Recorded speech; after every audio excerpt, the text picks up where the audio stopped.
Përshëndetje të nderuar miq, do të flasim për zhvillimet e fundit politike nga aktualiteti dhe jo vetëm me zotin Fabir Merkoçi, themeluesi i Partisë Demokratike, së fundmi kandidoi edhe për primare, njohës mjaft i mirë i problemeve brenda kësaj force politike, por jo vetëm, edhe të aktualitetit në tërësi. Zoti Merkoçi, përshëndetje, faleminderit shumë që pranuat ftesën dhe për kohën. Faleminderit për ftesën edhe falenderoj që më ftuat. Zoti Merkoçi, çfarë po ndodh me brenda forcës që ju dhe shumë të tjerë krijuat shumë vite më para, tani sa vjen edhe porrullet?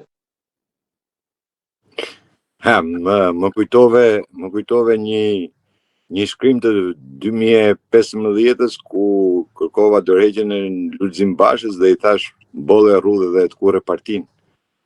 Po pas ka dhe më keq.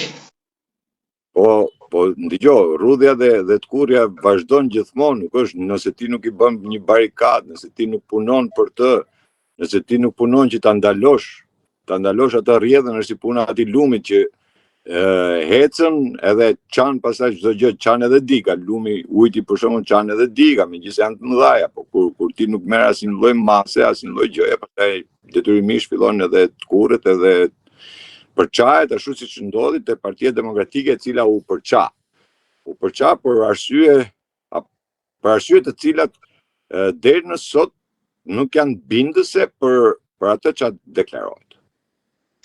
Zoti Merkoçi, po a mjafton nëse do marrim një shembull hipotetik largimi i zotit Berisha, sepse të gjithë një pjesa më e madhe kapen aty. Po është më lehtë, më vështirë të largohet Berisha apo berishizmi? Dëgjo, është shumë e kollajshme që ti thuash Berishës të largohet, por ka një problem. Në partitë e djathta, zakonisht në humbje, sepse gjithmonë partitë e djathta funksionojnë nëpërmjet fraksioneve. Partinë Demokratike nuk ka fraksione, nuk ka se kush të garojë, themi. Jam brenda dhe për aq kohë sa vetë e kanë deklaruar dhe kanë thënë që ne nuk jemi, ne jemi Partia e Qendrës, do të thotë se kjo parti është uni që komandon, është uni që ka futur atë frymën ai e nxjerr, ai e bën. Nëse të merr, domethënë Berisha në këtë rast, thret dikë, ai bëhet për një herë bëhet i famshëm, ai di gjithashtu që na erdhi, siç erdhi Luli që erdhi Deng pa mark dhe u prezantu si një prurje shumë e mirë, shumë e bukur, një njeri që vinte i shkolluar nga perëndimi, po ai ka qenë perëndim, se shkollë s'ka bo, po kështu u trumpetua, u tha. Dhe momenti që i largon Berisha, në atë moment ai bëhet armik. Dhe këto lloj rastësh janë të shumta në PD. Sa herë i ka larguar Berisha, aq herë është konsideruar armik dhe sa herë ka ofruar është konsideruar armik. Kemi rastin e Beni Mamit, kemi rastin e Tegës, kemi rastin e Eduard Selamit, që iku me bish në shkale, pastaj u kthye përsëri për ta përdorur në atë formë që deshën ta përdorin. Domethënë, kemi rastin e Josefina Topallit, që u largua, nuk mori post, në shkrim kështu kam thënë që vinë dhe largohen kur nuk ju japin post dhe afrohen kur i afrohen me postit. Kështu ndodhi me Gazbardhin, kështu ndodhi me Gjekmarkan, me Tapakun, me të gjithë ka ndodhur e njëjtë histori, që do të thotë që aty ka frym të Berishës, jo Berisha, vetë si individ. Sepse ka dhe një gjë, nëse do të kërkojnë, kam dëgjuar, kam bërë dhe status për këtë, nëse do të kërkosh dorëheqjen Berishës, i pari që do të largohen nga ata janë 12 përfaqësuesi. Te kjo doja të pyesja, sepse ndryshe nga 2017 apo 2021 që në 2021 kishte më shumë zëra kundër për Bashën për të dorëheqjes qytetënesme, në këtë rast duket sikur i ka vendosur gjumë Berisha, pra nuk e di si e ka arritur këtë. Pra, edhe nga antarësia për pos drejtuesve kupolës partisë. Ose ndoshta nuk e kuptoj unë, por duket sikur ka një, nuk e di. Ju thatë që ka pas zëra më tepër ke Basha. Po, te Basha. Pas humbjes zgjedhjeve. Nuk ka pasur. Realisht nuk ka pasur. I vetmi njeri që kam kërku dorëheqjen e Bashës në mënyrë lineare, pra që nga 2015 dhe deri në fund kam qenë vetëm unë. Dhe unë kur i kam kërku Bashës dorëheqjen, sa herë kam kërkuar që unë jam qyt në thonjza të themi, armiku apo qef mbetësi apo ky apo ai.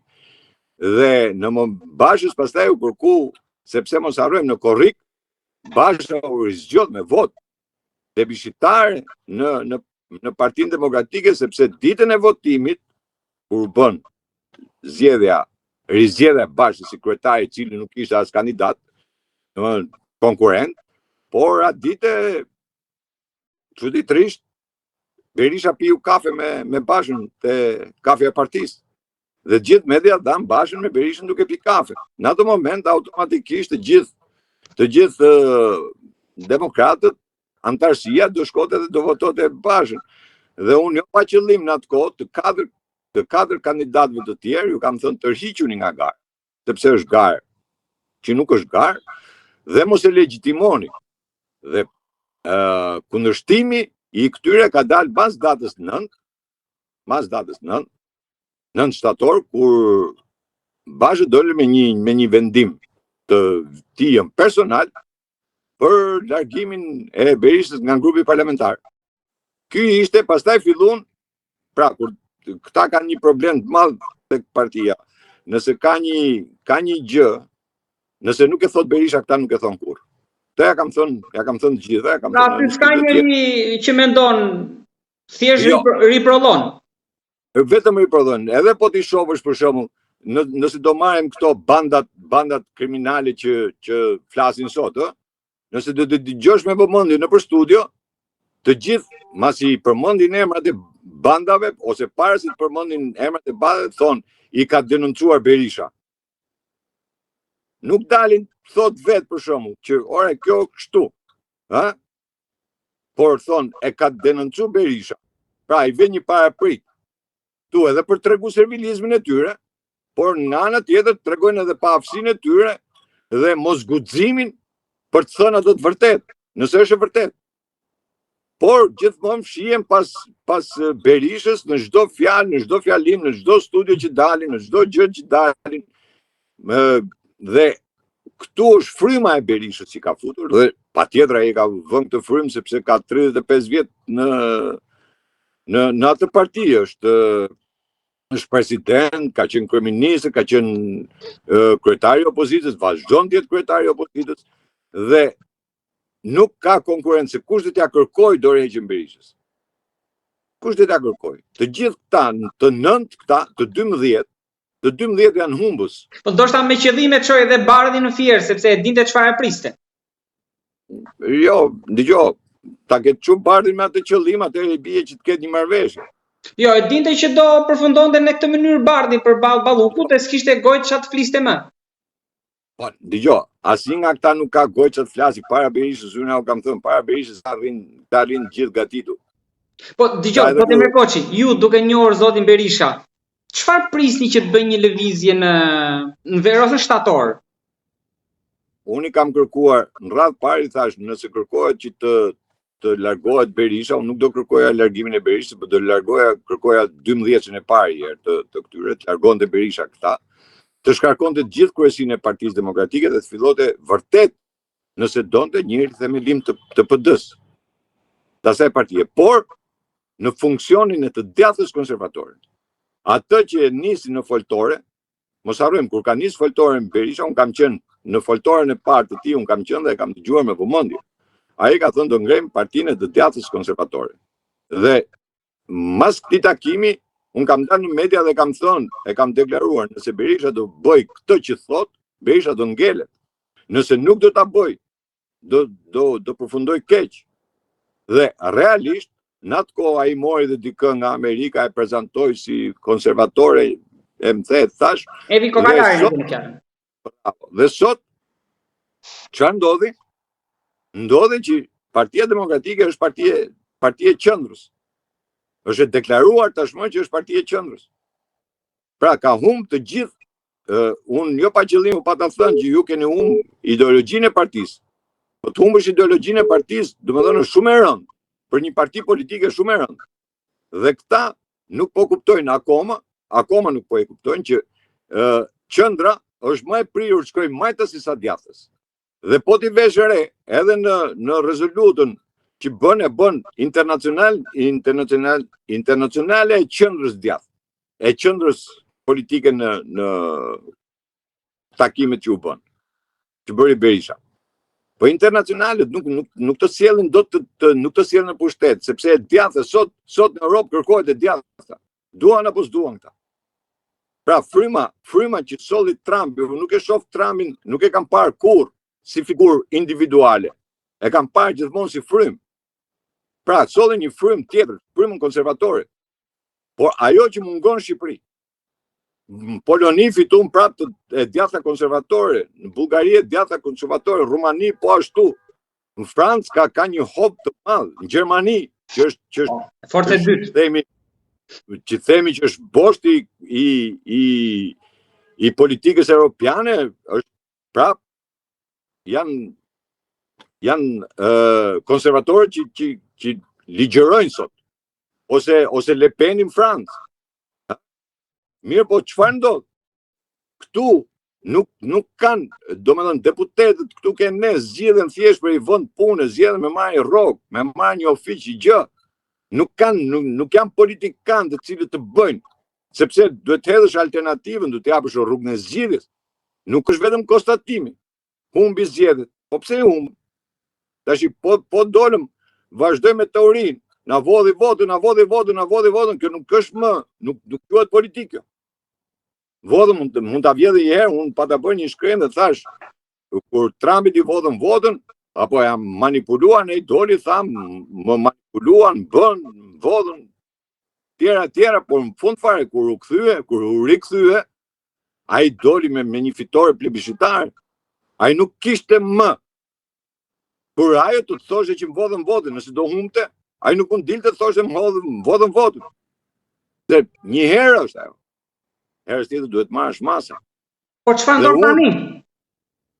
Jo pa qëllimi u pa ta thënë që Rama ka krijuar një makineri shtetërore, shtypse, komanduese, vjedhse, të gjitha zezat. Ka krijuar një diktaturë. Ndoshta edhe pa Ramën prap do fitoj Partia Socialiste në këtë mënyrë që e ka ndërtuar. Jo, ka ndërtuar diktaturën, ka ndërtuar atë që këta kanë frikë ta thonë mafia në shtet. Nuk është narkoshtet, kjo është mafia shtet. Kështu e ka ndërtuar. Dhe diktaturat kështu ndërtohen. Dhe jo pa qëllim kam thënë që në 2016 kur këta zotrit ngritën kartonin, këta kanë ngritë kartonin më zotrit. Janë fajtorë se kanë ngritë kartonin. Dhe kur kanë ngritë kartonin, unë kam dalë në media, qoftë të shkruar, qoftë vizive dhe ju kam thënë faleminderit që na vendosit diktaturën. Është viti 2016. Nuk është sot. Sepse vetë sistemi parlamentar pjell diktatura. Në Shqipëri ne kemi provu. Unë jo më kot ju kam thënë, fillimisht pranoni që ka rënë sistemi, ky sistem ka rënë. Dhe hajde bëjmë sistem tjetër, si? O gjysmë presidencial ose presidencial, ta zgjidhim. Bëhet një kushtetutë tjetër. Por këta nuk, domethënë këta edhe kur vinë në pushtet, supozojmë, marrim shembullin, në 98 kur aprovu kushtetuta, nëse ju kujtohet, unë kam dalë atëherë me një propozim ta bojkotojmë kushtetutën se është antikombëtare dhe u pranua, u bët, Berisha doli pastaj si opsionin e vet, s'ka rëndësi, dhe por opozita nuk mori pjesë në votim. Me ardhi në pushtet në 2005 nuk u bë asnjë hap për të ndryshuar sistemin. Po ç'a ndodhi? Vetëm filluam marrënime. Derisa arritëm në 2016, pastaj arritëm të ndryshojmë 58 nënët të kushtetutës, dhe vendosëm një diktaturë. Pse? Po vendosëm sepse ne jemi i vetmi vend në të gjithë botën. Nuk po them në Europë, as në Ballkan, po në gjithë botën. Që ne e kemi të sankcionuar Sorosin në kushtetutë. Këta që flasin kundër Sorosit kanë votuar. E kanë votuar vetë. Nuk e kanë votuar as ti as njeri. Dhe sa ka pyet njërin. Unë kam qenë në luftë hapur për këtë. Se jam i vetmi që kam luftuar me mishë me shpirt për këto lloj reforme. Dhe kam thënë, jeni të dështuar. Dhe sot dalim po këta që kanë votuar, po këta që kanë bërë. Pse? Sepse janë politikanë. Ta bëjmë vetëm pazar. tani ankohen për kodin. Po mirë, dakord. Këtë kodin kush e bëri? Bylykbashi. Ha? A boni Bylykbashi. Prap, opozita e bëri kodin. Bylykbashi s'di gjomës, Bylykbashi çaj thonë ashtu po. Po ran dakord. Ran dakord. Atëherë si ran dakord, edhe sot ankohesh për këtë kod që ti e ke bërë? Në momentin e parë që këta kërkuan votën e refugjatëve, unë thash jo. Pse? S'keni mundësi, as ta kontrolloni, as ta kontaktoni, as ta bëni. Ju s'keni asgjë në dorë. Dhe pse duhet kjo votë? Erdhi puna, ata e kërkuan me të madhe dhe sot ankohen prapë për votën e emigrantëve, ha? Tashti, sepse të hedhësh fajin këtë tjetri është shumë e thjeshtë. Ta pranosh fajin vetë është shumë e vështirë. Mirë, po këta nuk e pranojnë vetë. Këta mbyllen, të gjithë janë mbyllur pas Berishës dhe të gjithë këta nuk e kanë kurajon nuk kanë absolutisht. Asnjë nuk e ka kurajon për të dalë dhe për të thonë, ota unë jam drejtuesi, se edhe drejtimi i qarqeve kur është marrë, nuk është marrë me iniciativën e drejtuesve të qarqeve. Pra që unë e marr përsipër që do të drejtoj Durrësin, janë caktuar. Dhe Durrësin do marr 8 deputet. Më gjeni një të vetëm, të cilët kanë thënë që unë do marr kaq deputet në zonën time. Absolutisht, kaq mandat do nxjerr. Asnjë. Po këta kanë shku, qari listave të mbyllur që u futën listat e mbyllura, fletën gjumë shtëpi, fushat, qofse kanë e shqiptar që të ndali dhe të më thotë që unë e kam ndjerë fushatën si vjetë, si rrallë herë, nuk është ndjerë herë fushatën. Mirë po, tashi kur ti nisesh dhe e trumpeton gjatë gjithë kohës Sorosin në fushat, ha? Kur ti trumpeton familjen e një. Po si është e mundme që ditën që vje fushata, ti se përmend asnjëherë? Ditën që vje fushata, ti nuk përmend njëherë familjen, nuk përmend njëherë LGBT-n, lufta kundër LGBT-s. Po na degenerojnë fëmijët. Po ne kishim Lasivitën që erdhi nga Amerika për të sjellë fitoren. Po le më lart, në gjop. Lobimi që u bë $6 milion. Po le të bëj, jo 6, po 60.000 le të bëj më burr. Nuk e bën Lasivita. Përse u bën këto dyja? Pikërisht pra sepse dhe ardhe e Lasivitës.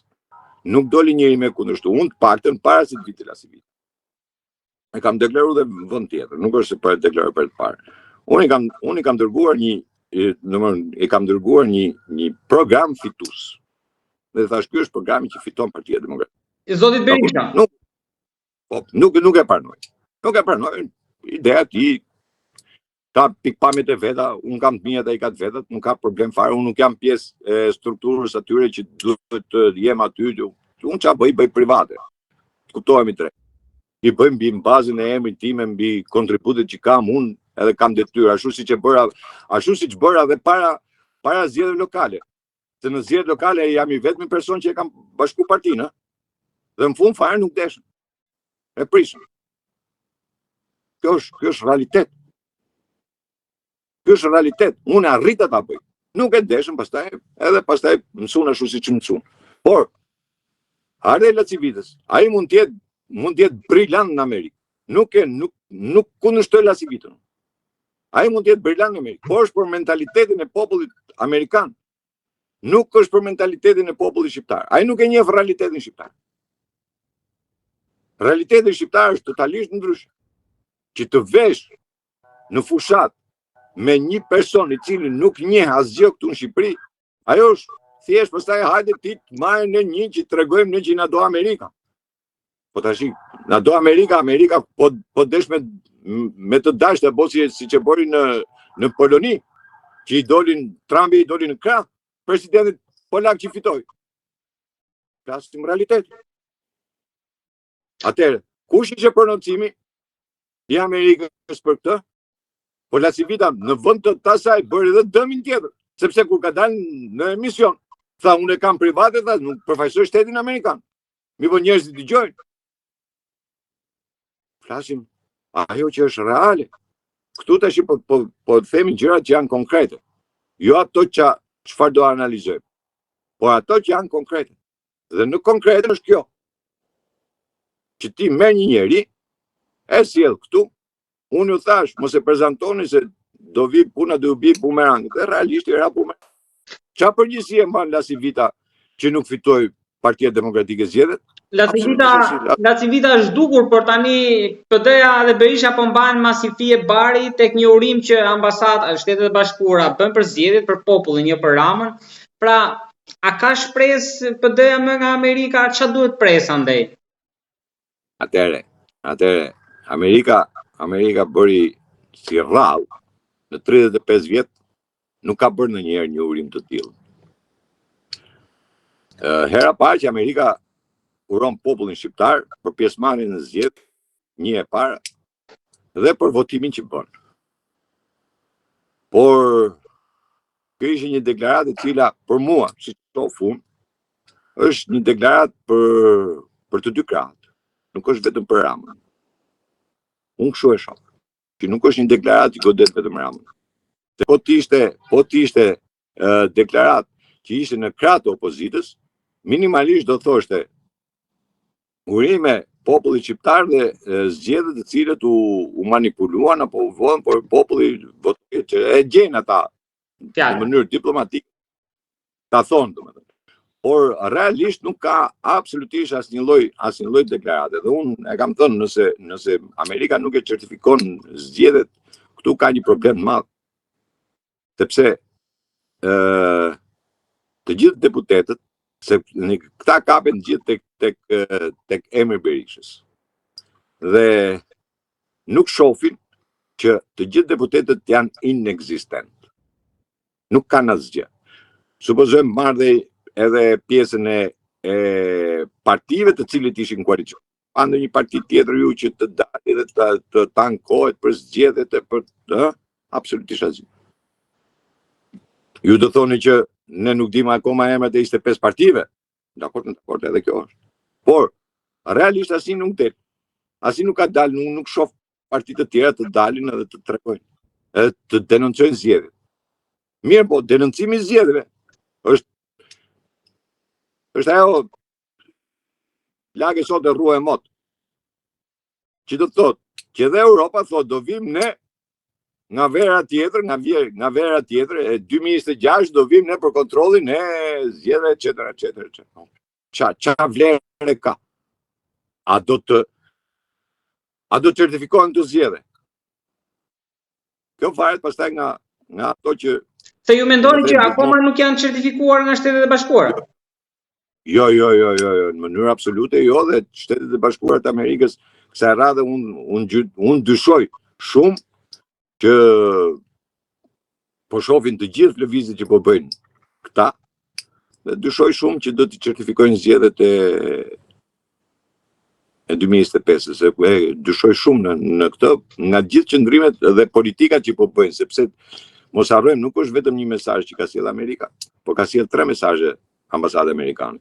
Dakor, por kur do jetë kjo, çfarë po pret Amerika? Po pret që me që u hap edhe një qarku Tiranës të rinumërohet, çfarë po pret? Jo, po pret spakun. Se kuptoj, ku? Po pret spakun, po pret arrestimet. Keni të bindur. Po pse një drejtor ose një ministër do vendos? Nuk diskutojmë për një ministër. Diskutojmë shumë më lart se sa një ministër. Për qenë më konkret, në ç'lidhje, pra ju thoni që po pret arrestimin e kryeministrit për certifikuar zgjedhjet? Jo, nuk i certifikon fare. Mos harroni se një qeveri teknike nuk certifikon zgjedhjet. Prapë se kuptova. Krijimi i një qeverie teknike nuk certifikon zgjedhjet. Po kush do ta bëjë këtë qeveri teknike? Këtu tash është ajo dilema më e madhe, që kush do ta bëjë. Pra dhe ju jeni me idenë që mund të ketë një qeveri teknike? Patjetër që do ketë, sepse para zgjedhjeve nëse të gjithë pretendonin se do ketë arrestime të mëdha, nuk pati. Dakor? Por mos harrojmë edhe pjesën tjetër pastaj që Zoti Merkoçi, ndjes se po ju ndërpres, kur thoni arrestime të mëdha, tani kreu i opozitës ishte 300 ca ditë në arrest. Ilir Meta është në burg. Velia u arrestua. Çfarë prisim me arrestimet më dha? Kush ka ngelur jashtë? Jashtë ka ngel koka. Mos harroni se ne kemi presidentin e Republikës e kemi të implikuar në aferë korruptive të Leonit të Sarandës. Ai e ka. Pra prisim, ka shanse një arrestimi i presidentit?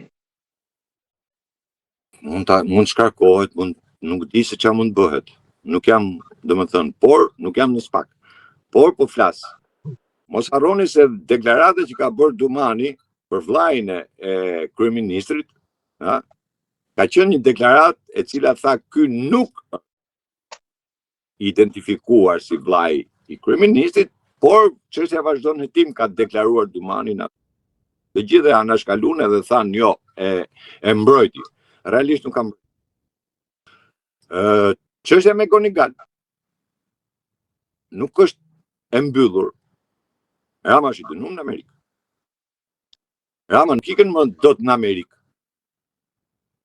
Dhe kjo është taksative. Por ju mendoni që është taksative, por kjo është shumë e fortë. Ku bazoheni për këtë? Është vendimi i gjykatës, nuk bazohem as i vend, është vendimi i gjykatës. Pra ju thoni që kryeministri nuk shkon dot për te Atlantikut. Jo. Oqeanit jo. Por çfarë ka? Ajo që është kryesorja. Ajo që unë kam denoncuar, Rama nuk është problemi se është i lidhur me, siç e thon, domethënë që është i lidhur me agjenturën ruse, shërbimin ruse, më the, thash. Është më i keq akoma, është se është me kinezin. Sepse ka ndërtuar një kompani në Francë, të cilën e ka çuar në Amerikë, një kompani kineze. Dhe ky ka qenë shkesi, bashkë me atë me Gonigal. Mirë po, janë disa gjëra të cilat jo të gjitha thohen dhe jo të gjitha bëhen.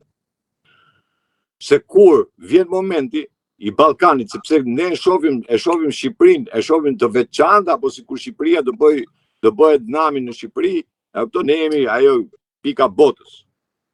Unë gjykoj se nëse Amerika do ketë një program, apo do ketë një situatë tjetër, do ta shohë Ballkanin në tërësinë e saj, jo vetëm në Amerikën, jo vetëm Shqipërinë. Sepse po të shohim edhe graviteti sot është nga Amerika, është në Kosovë, nuk është në Shqipëri, Më tepër është Kosova se sa ke Shqipëria, të kuptohemi drejtësisht, flasim. Atje vendosi dhe komandon tani për Defender 2025. Pikërisht për pandeta thash, Shqipëria nuk është kaq e thjeshtë. Megjithatë, takimi i shefes Shishit me të Ciasit nuk mund të jetë ndoshta vetëm, nuk mund të ketë qenë rasti. Pikërisht për pandeta thash, janë ca letra atje që duhen hapur, a do i hapin, nuk e di. Nuk jam në brendësi, nuk jam në brendësi të saj. Ju mendoni që mund të Vlora Hyseni mund të ketë çuar apo mund të ketë marrë ndonjë? Jo, kanë çuar shumë. Kanë çuar ashtu siç çoi dhe drejtuesja e BKH-s. Se drejtuesja e BKH-s, zonja Hajnë, të cilën nuk e lanë edhe me rikandidu. Pikërisht për këtë se i çoi një letër departamentit të shtetit ka qenë tetor, në ndori apo dhjetori 2024 i 2025-s. 2024-s, më fal. Se 2025 jemi. 2024-s. Po çfarë letre? I ka dërguar një dosje të madhe. Një dosje të madhe. Dhe për kontaktet e Ramës me SPAK. Ndalimet që janë bërë nga Rama, apo që është pyetur Rama se kush do arrestohet, kush do bëhet. Po flasim për ish zëvendës drejtoreshën e policisë së shtetit. Jo. E BKH-s. Po ka qenë përpara ish zëvendës drejtoreshë. Po. Ajo ka dërguar gjithë dokumentacionin në Amerikë. Dhe pikërisht prandaj edhe nuk u la që të kandidote. Dhe kush ishte arsyeja? Arsyeja më idiote. Pra, ti je komandanti i repartit dhe ti të vjen ai shkresa dhe thon ti nuk e paraqitur dosjen. Dosja aty është. Je aty. Zoti Merkoçi, a nuk e ka më të lehtë Amerika që të shpall një listë re me non grata, se sa i njohë si njohë zgjedhjet. Më ktheve një 4 vjet mrapa. Kur kam deklaruar publikisht janë 143 emra që janë politikanë. Janë shpallur apo janë në përgatitje? Janë shpallur apo dëgjoj. Gjithmonë ka një moment që ata i deklarojnë. Ka një moment që i deklarojnë. Nuk është se i deklarojnë gjithmonë. Sepse ai edhe mund mos a deklaroj fare, ti kur ikën në ambasadë ai step vizën edhe e mbyll me aq. Se varet edhe nga situatat politike. Ka dhe situatat të cilët mos harrojmë edhe pjesën tjetër që është edhe pjesa që dakord më ja e hoqi Amerika Ram, këdo vej. Ku do ja lejnë dorë? I duhet stabilokracia. Patjetër se jemi Ballkan. Dhe mos harrojmë se gjithë rrëmuja dhe gjithë zhurmat, gjithë lëvizjet kanë filluar në Ballkan. Atëherë ne dalim tek qeveria teknike që ju thatë që do bëhet gjykimin tuaj, po kush do jetë kryeministri, sepse Amerikës atëherë nëse i duhet Rama për stabilokracinë këto vend. Nuk e di se këto vend, nuk jam këtu vetëm një amerikan mund të kishte konsensusin e gjithëve.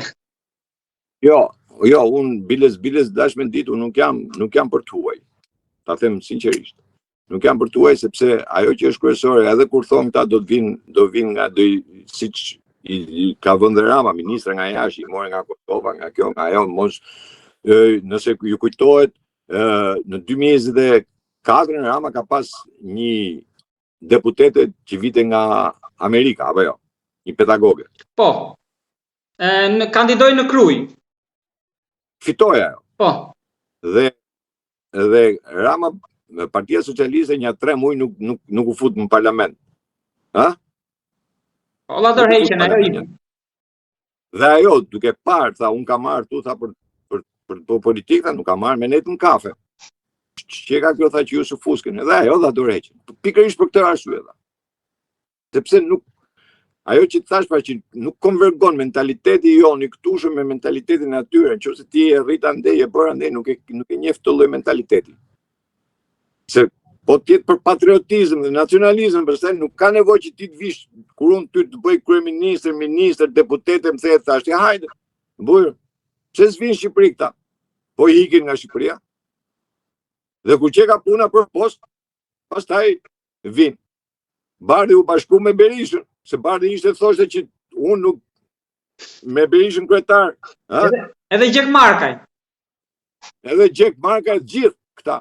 Dakor, por kur Berisha ju afroi poste, si është e mundme që këta erdhën? E lëpin atë që pështyn? Pra këtu është mentaliteti i mbrapsht. Këtu kërkohet vetëm posti, po edhe post tjetri, ai do vjen të lëpijet. Momentin që ti pastaj e heq, në atë moment ai fillon shan, ulërin, nxjerr gjithë zezat. A thu se nuk ka qenë ky në krahat tënd? Atë që i kam thënë që në 35 vjet të gjithë ta që dolën kundër, unë s'kam pa një njeri që dalin parlamentet thotë, urdhë vëlla, këtë mandatin e deputetit, unë jam kundër jush, se pikpamjet e mia me ju nuk puthen, rruga që ju ndiqni është e gabuar, dhe unë po e dorëzoj mandatin e deputetit. Po e dorëzoj mandatin e deputetit, po e dorëzoj. Ke pa ndonjë që ta bëj këtë? Jo. Këta sa marrin mandat, edhe këto që bëjnë këtë zhurmën. Të gjithë bëjnë zhurmën. Nuk i njohim zgjedhjet, si nuk i njeheni zgjedhjet. A do shkosh në parlament në shtator? Po do shkoj. Po si nuk i njeh këtë zgjedhje kur shkon në parlament? Pra ti e legjitimon vet. Procesin ti e legjitimon vet. Por sa kohë do shkosh në parlament ti legjitimon procesin. Kanë këta burrin që mos ta çu. Sepse edhe në zgjedhje që u futën, këta e dinin shumë mirë. Që Rama do vjedhte, do bënte, kishte edhe Berisha e tha vetë. Historikisht është pranu që administrata shtetërore merr pjesë në zgjedhje. Se kështu ka ndodhur 35 vjet, nuk është se ka ndodhur sot. Këto bandat që thonë ta, se tash e kanë bërë Shqipërinë sigurisht me Shqipënia vend bandash e vëlla, nuk dalin dot në rrugë se do na vrasin. Em Kolumbi nuk ka kështu. Banda këtu, banda atje, banda këtu, banda atje. Që kanë këtë banda?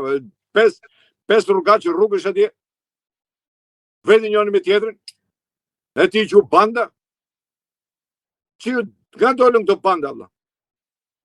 Lidhur me shtetin. Dakor, lidhur me shtetin. Po si u lidhën sot? Këta oligarkët që këta i quajnë oligarkë, u lidhën sot këta me shtetin. Jo, kanë qenë sa djata se erdhën majta. 35 sa djata së majta, këta kanë shku në interes për shtetin. Po qa bërë ti për ti të ndalu? Absolutisht asgjë. Kur ishe ti mbrojtën, ty vje ky, mbrojtën atë tjetër. Ishe që bëjnë edhe televizionet. Kur ishte Berisha klanit mbyste, i ku Berisha të mytë për Ramën. E tjetër. Qa ka këtu? Kjo është mentaliteti shqiptar. Dhe këtu, qëse keni një gjundë një herë që dalin në fushat edhe të thoshin fushat që ne do vim pushtet, do ndryshojmë kushtetutën. Jo. Asnjë se përmonte. A dilin këta para fushatës, gjatë periudhës kohës që thoshin do ta zgjedhin presidentin nga populli? Ha? Kanë dalë apo s'kan dalë? Kanë dalë. Po këta. Po si është e mundme që në fushat ti nuk del të thuash, po, unë do vim pushtet, po do ndryshoj kushtetutën. Do të zgjedh presidentin nga populli që të bëjë republikë presidenciale. Si është e mundme? Kur ti mbron familjen, edhe nuk më flet më gjysmë fjalë për LGBT-n? Si? Kur ty, unë ja kam deklaruar këtu mëna PD-s komando Soros. Gjithë Sorosit janë ata aty. Atëre, po mos të themi që Berisha nuk e di, bi që jemi në naiv. Ai e di besoj. Jo më për ditë e di. Patjetër që e di. Absolutisht unë nuk e vend dyshim që e di. I di dhe një. Po pse se di ai se kush është Gazbardi? Pse se di ai se kush është Jorita Tabaku? Nuk e di kush është Margjeka e Lul Basha e ku di unë Flamur Doka e gjithë. Mi përmendët të gjithë, po doktorin e ri që shikohet si shpresë nuk ma përmendët. Kë? Ali Mehmetin. Ali Mehmetit ja kam thënë kur ishim primar, vëlla, ti si je për politikë, doktor shumë i mirë, je çun shumë i mirë për politikë, se një fare politikën, vëlla. Je fut deng pa marrë këtu. Po mori rreth 20.000 vota. Po lema qa morën 20.000 vota. Ama në të keqë më në tregoni votat e morme. 20.000 vota mori kur i e vetëm. Ka kishte në Tirana Ali Mehmeti tjetër. Jo i dhe Tabaku Ali Mehmeti, 2 Tiranë se ishë. Qa të bojshme? Po pse studi mori 20.000 vota Tabaku duke qenë Tiranëse? Po sa mori Muslimu Rizime? Qishtë është Tiranëse? Po 7.000 sa vota, 8.000 vota Muslimu Rizime. E po tjetë për forcë, pasaj bje tjetë Muslimu Rizime më tepër se sa Jorita Tabaku. Shkojnë lushin Jorita Tabaku, sa vota merë? Asnjë. Po le dali Jorita Tabaku pa siglin e PD-s. Sa vota merë? Se kemë përvune se sa ka marë. Me 2.000 sa 3.000 vota ka qenë Jorita Tabaku. Sot ne doli me 20.000. Ju i besoni këto teoritë që kanë qarkulluar dhe akuzat e zonjës Kalaja që mbushi Rama? Oj, nuk merre muna mushi Rama, mushi ky. S'më intereson mu kush i mushi, kush i boni. Unë them, në logjikë është kjo, që ti, kur ke qenë me Lulin ke marrë 3.000 vota, sot ndel mu me 20. Pse? Sepse është lista mbyllur zotri. Pra, në listën e mbyllur, qofse do dilte do kandidote Berisha në Tiranë, sa vota do merrte Jorita Tabaku? Do merrte 20.000 vota prapë? Ha? Si merrte tot? Ja ta them unë që si merrte. Zoti më sepse edhe fusha Jorita Tabaku e ka bën nëpërmjet Berishës. Se merrte Berishën telefon i thoshte njerëzve ja foli Berishës ti. Tashi. Vet, s'ka bëj gjë. Sepse çfarë ka bërë Jorita Tabaku, se po e përmend shumë. Çfarë ka bërë ajo për kaq vjet në politikën shqiptare? Është ekonomiste. Ha? Është ekonomiste. Është një nga zërat më ekonomiste, politikane, ekonomiste. Kur unë dola, se ajo vet jo, po kur unë dola neta 6 javë para kryeministisë për të kërkuar minimumin jetik, ha? Nuk e hapën gojën. Dhe kur e futën në program, nuk guxon me thonë që ore kjo është kauza e filanit. Pse s'e bën? Kjo e Jorita Tabaku. Dhe është ekonomiste dhe e di shumë mirë. Kur filloi ekonomia një shteti filloi te minimumi etik, ajo është zerri në ekonominë e shtetit. Minimumi etik është zeroja. Aty fillon. Po pse ikën njerëzit? Se janë pa punë, janë pa bukë. Pse për çfarë ikën? Ikën për qef. Dhe kur ti le njerëzit pa punë, pa gjë, pse nuk fitoj për të? Nuk fitoj sepse të gjithë humësit ishin në listat e mbyllura. Të gjithë ata që kandiduan për kryetar bashkish ishin listat e mbyllura. Këta thonë edhe fitum Shkodrën. Shkodra ka 11 mandate, ti ke marrë 5 mandate, ti thu fitova. Ti fitove. Ti ta 6-5. Zoti Merkoçi, po çfarë po ndodh në krahun tjetër? Do jeti vështirë motivimi ose si do ta rishpik Rama vetëm për herë të katërt? Apo besoj se pushteti i mbyll gjitha plagët? Edhe ato grinjet e vogla brenda. Jo, nuk ka për të mbyll plagët, nuk ka për të mbyll plagët ky pushtet. E para dhe Rama vërtet ka ndërtu një dhe është bërë, domethënë, ta quajmë thonjza i paprekshëm nga Partia Socialiste, sidomos. Por mos harrojmë një gjë që atë që unë e pash dhe e deklarova dhe e shkruajta që kur Rama fitoi zgjedhjet është e vetmja parti ose i vetmi rast që fitojnë zgjedhjet dhe nuk ka asnjë lloj festimi, asnjë lloj gëzimi, asnjë lloj gjëje, sepse të gjithë ata, ajo që unë kam thënë që të gjithë ata janë kontingjenti Spakut dhe këta presin kujt i shkoj qeni ke dera. Ta nuk dinë se kujt do i shkoj qeni ke dera. Ai ka të ri shumicën se ata me pesha me kërkesa përfunduan brenda. Jo, ka akoma aty. Mos u po merr. Pse Ballukja si jo, o pa peshë. Mos e di që pa peshë Balluk. Është zëvendës kryeminist. Po ta u lanë ballën di pa peshë. Banda që janë kap në Elbasan dihet gjithë ai ka dalë vite përpara derisa e hoqën me vendim gjykate i hoqën letrat se i dilte emrin. Lutem. Tashi. Dhe them që këta të rit, kush janë të ri aty? Ajo goca që ka marrë 30.000 vota në Elbasan, ajo është e re. Megjithatë parti Rama ju mendoni që rrezikon PS një çari apo jo? Jo, unë them që PS ka për të mësuar më keq se sa po doja. Ndoshta kjo është si puna asaj ftuskës së ndërtimit që pa e presin shumë Tiranë prej vitesh pas po ndodh. Po, tash do vi dëgjoj. E keqja si tha, e keqja do e bëj çaj. Do vi një moment zullumi, sado sa unë ju kam thënë një gjë këtyre, këta do mbyllen me zullumin e vet. Atë që ka ndërtuar me atë do mbyten.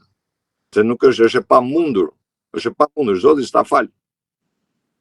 Gjën e vjedhur Zoti s'ta fal. Dhe këta kanë vjedh popullin, nuk është puna se këta kanë vjedh njëri tjetrin, këta kanë vjedh popullin. Të vjedhësh një popull, të vjedhësh pasurinë e një populli. Ta varfrosh një popull. Ta detyrosh që fëmia të ikë nga shtëpia dhe prindi mos ketë fëmin para syve të vet, atë fëmijë që e ka rritur me sakrifica. Po ta dërgoj me dëshirën e tij, ta dërgoj jashtë shtetit sepse mendoj se nuk ka bukë me hëngër. Dhe të mendoj se do të sjelli 5 lekë. Ai fëmijë do të sjelli 5 lekë që edhe ai të jetojë këtu, është krimi më i madh. Mos sepse kur fillojmë pastaj duhet gjykojmë edhe çik nga vetja, nuk është puna ta gjykojmë në tërësinë e gjës. Sepse çdo gjë duhet ta shohësh edhe nga vetja. Mendo ti ke fëmia nga shtëpia. Që ti t'jesh të flesh gjumë dhe nuk di se ku është fëmia jot, ku rri, ku ha, ku pi, ku bën. Kuptojmë drejt. Kjo është fatkeqësi kombëtare. Kjo nuk është jo pa qëllim kam thënë Rama ka kthyer Shqipërinë, ka kthyer në një maternitet refugjatësh. Jo se nuk ka qenë. Kuptojmë drejt. Jo se nuk kanë ikur dhe më përpara. Tani po kërkon edhe Trumpi që të marrin emigrantë të dëbuar vendet e Ballkanit. Dëgjoj, ai lu politikën e vet. Në çdo shtet nuk gjykoj shtetin tjetër për politikën që bën. Le ta bëj Rama. Le ta bëj XY në Shqipëri, këtë lloj politike unë jam dakord. Po ti djegi atë tjetër, le ti djegi, po tash kur ti e ngren me dëshirën më të madhe, shkoj ulesh në gjunjë ose dri. Ky është ulë në gjunjë, ne na ka fyt gjithë si komolla. Ky ulet në gjuhë një kryeministre. Tha, jemi protektorat. Po pra, ne na ka fyer si kom, na ka fyer inteligjencën gjithë. Nuk është puna se ky po bën një gjë. Ky ka bërë zullumet më të mëdha. Tash nuk ndjehesh i fyer ti kur ti shef që ky partner strategjik, shpall një Karagjos, kur ky merr një nga rruga edhe thot ky është partner strategjik. Kur i jati Gazpajs u ankote në për televizion se s'kishte me marrë ilaçe, nuk i diltin legët e pensionit për ilaçe dhe pastaj na del partner strategjik që do ndërtoj kaq që do ndërtoj aq.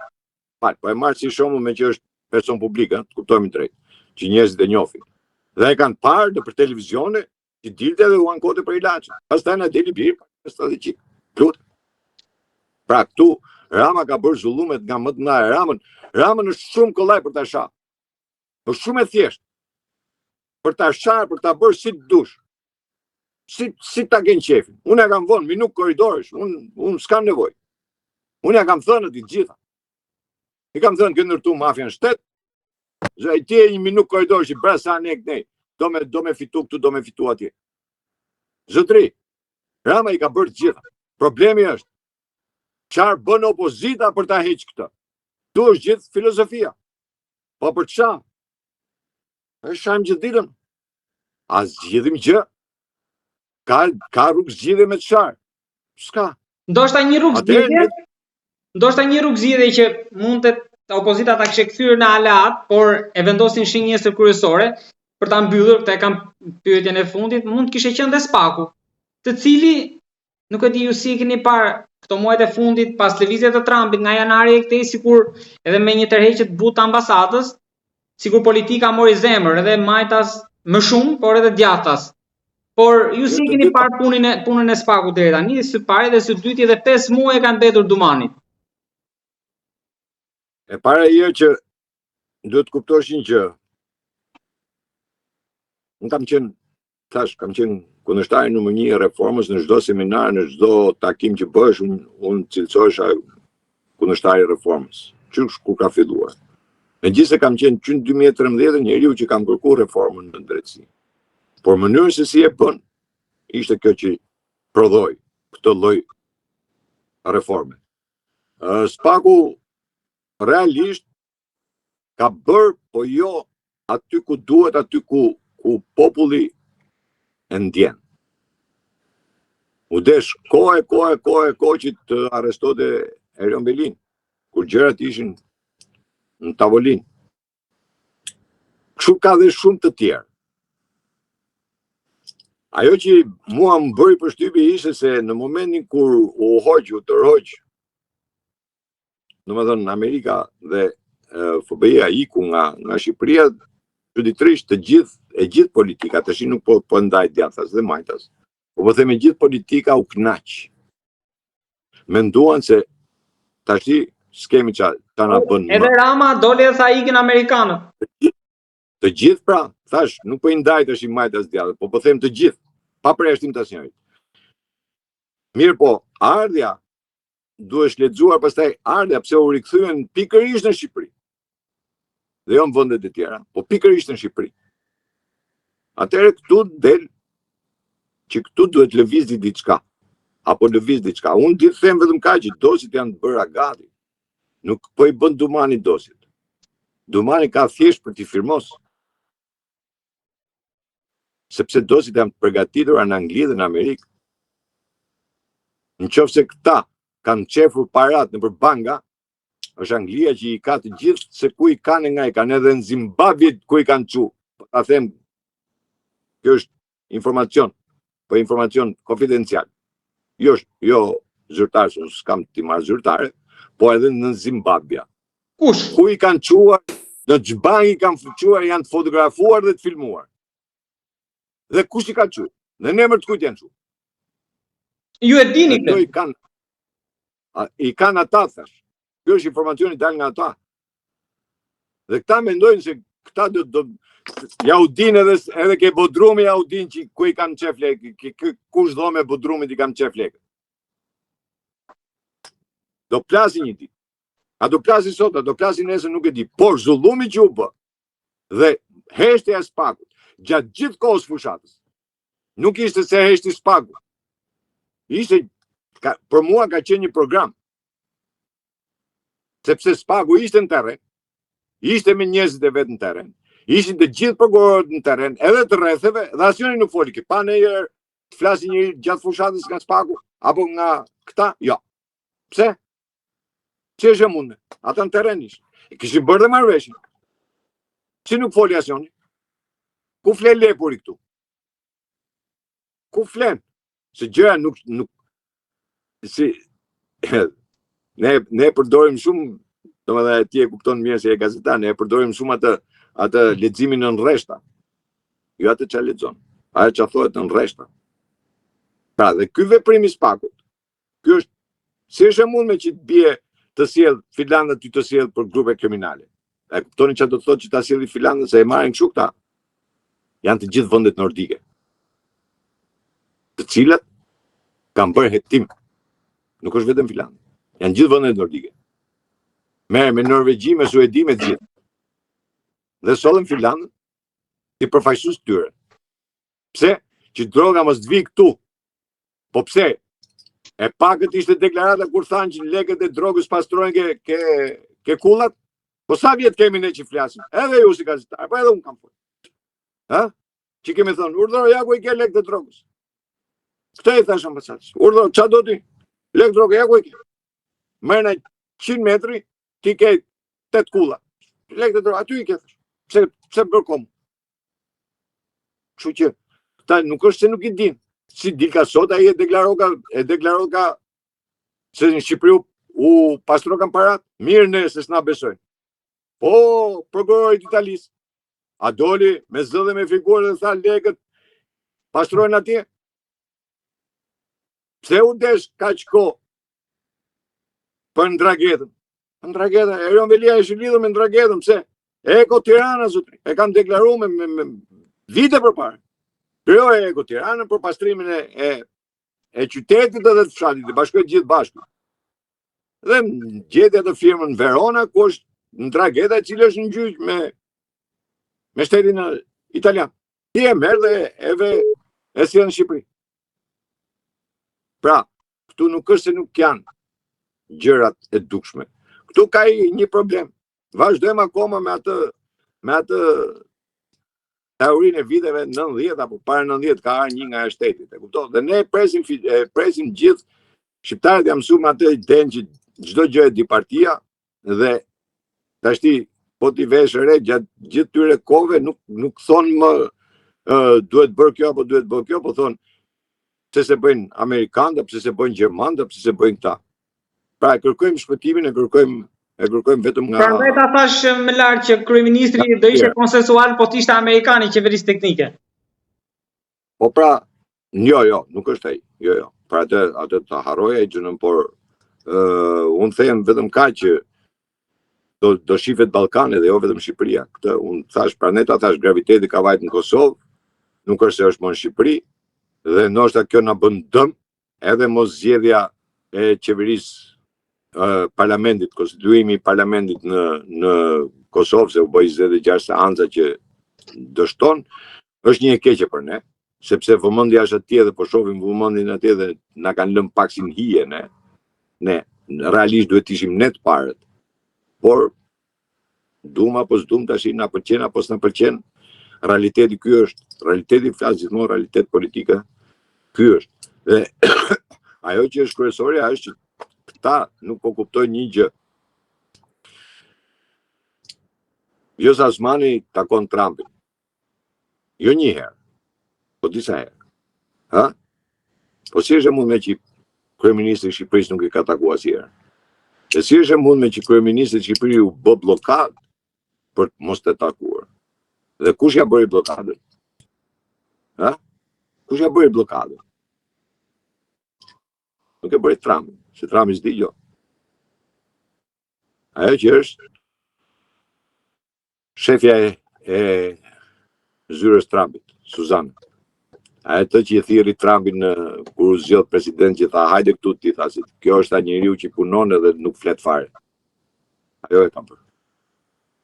Edhe Ramën ajo e kam në patronazh që nuk e lejon me asnjë vend. Ma men te katedralja, kur u inauguru katedralja, ku ishte Trumpi, Vjosa Osmani dhe Elon Musk dhe ky rrit atje me shoqin atje ke tavolina ul atje se njifte njëri. Ha?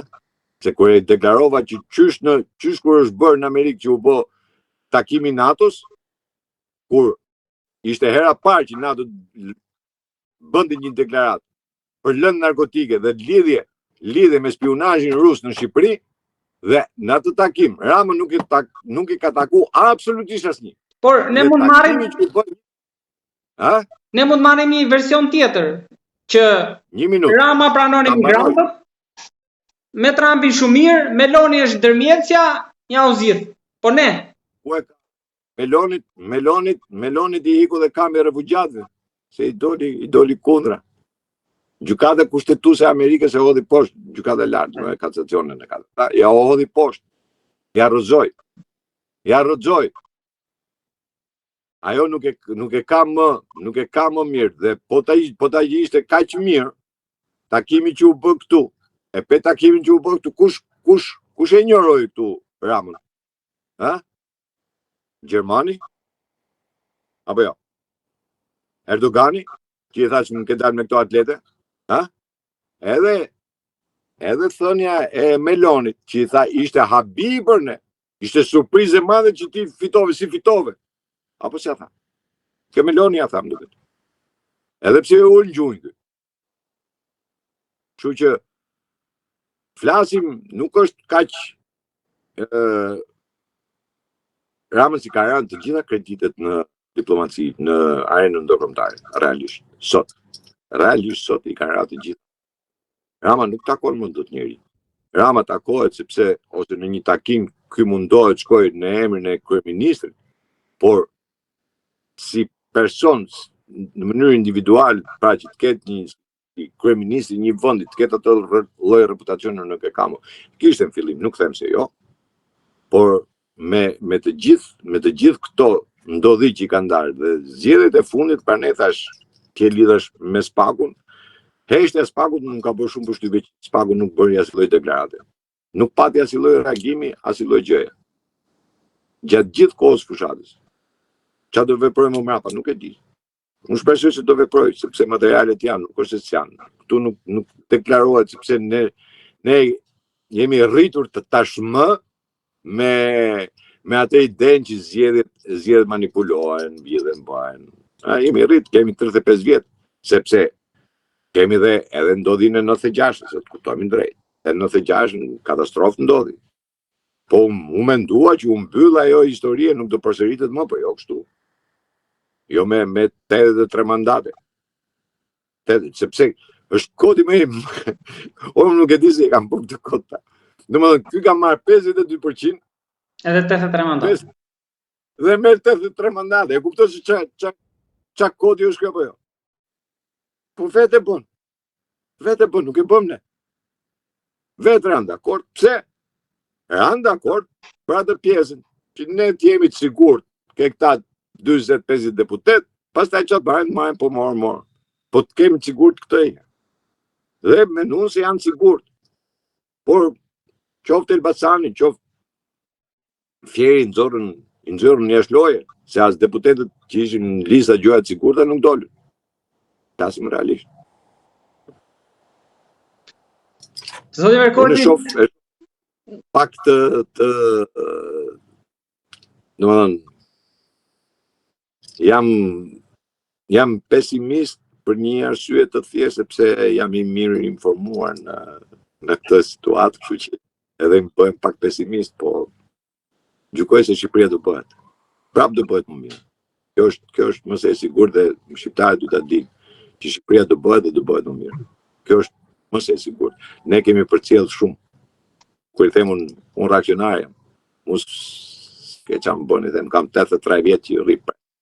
Nuk kam ndonjë problem, por Shqipëria do bëhet. Kjo është e padiskutueshme. Sepse është pozicioni i saj është historia e saj që nuk e lejon. Qa do të mundohen këta ta shpopullojnë, ta bëjnë ta ashtu. Fatkeqësi është janë shpopulluar malet, sepse është fatkeqësi kombëtare kur shpopullohen malet, sepse është pjesa e cila i jep më tepër prodhimtarinë e popullsisë, por ka dhe momente disfate. Duhet i pranojmë të gjitha. Falenderoj shumë për bisedën, për analizën që bë, për opinionet që ndat me shikuesit tanë. Jam shumë mirënjohës për kohën, edhe për këtë bisedë ndryshe, edhe të drejtë për drejtë. Faleminderit.